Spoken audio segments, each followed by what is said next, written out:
وهناك جماعات دينية نزعت إلى التطرف والعمل الإرهابي.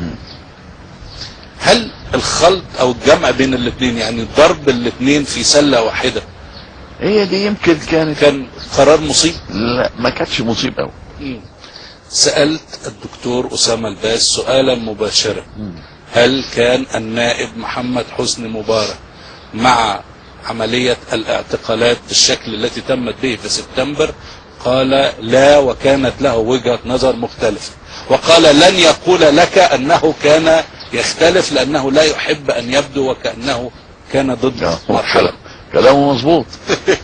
لا، هو كلامه مظبوط. فسيادتك برؤيتك وبصيرتك كنت ترى أن هذا يعني يدفع الأمور نحو وضع خطر؟ لا لا، ده صح، نحو وضع خطر. أنا كنت ساعات أخاف الموضوع، أقول طب ما نبحث الموضوع ده، لكن اللي بيتكلموه بقى متأكدين، كان عندهم خبرة أكتر مني، اللي شافوا عايشين في كان في وزير الداخلية وفي غيره وغيره في المخابرات وكله.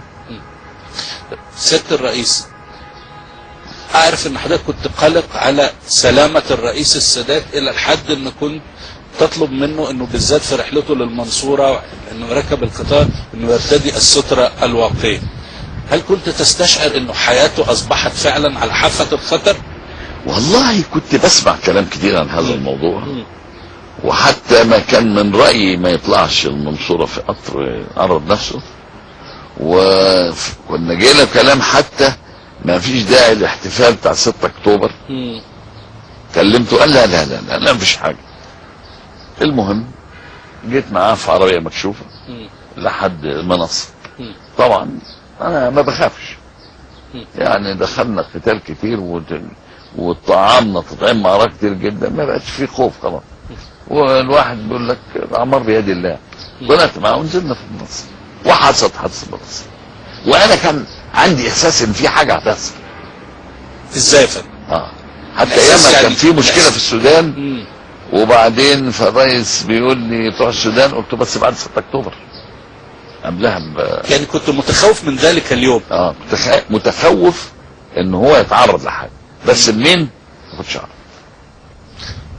وصول وزير الداخلية مرة قال لي ان الناس بتتدرب في الصحراء على عملية اغتيالات وحاجات من دي، لكن ما كانش، وهو قال للرئيس السادات. السادات قال له لا لا بلاش كام فرق. ما كانش التخيل ان ده يكون يوم 6 اكتوبر في العرض العسكري، كان صعب انه يكون، الواحد ما كانش يتخيل. سيادتك قلت في 4-5 كلمات وحدث حادث المنصة. انا يعني هتجاوز وعارف ان دي ممكن تكون ذكرى مؤلمة، لان الواحد يشهد حادث، اولا تعرض، موت، ثم يرى شخص له محبة كبيرة في قلبه مثل الرئيس السادات على بعد سنتيمترات منه. مش سنتيمترات. يعني هو كان قاعد في الوسط، وكان سيادتك على يمينه والمشير ابو غزالة كان على يساره. ايه اللي حصل بالظبط؟ اللي حصل كان في العرض الجوي داخل وطيارات فوق بتعدي، وبعدين فجأة فوجئنا لقينا في عربية وقفت وفي ضرب. الطيارات فوق والضرب تحت، يعني عربية من بتوع القوات المسلحة. نزل واحد مننا ومسك بندقه وبيضرب. اللي فهمته انه الرصاصة الاولى التي اطلقت كانت من فوق السيارة نفسها. من السيارة. دي الرصاصة اللي هي كانت ده جت في السيارات على طول. اعلى ايمن الترقوة. كويس.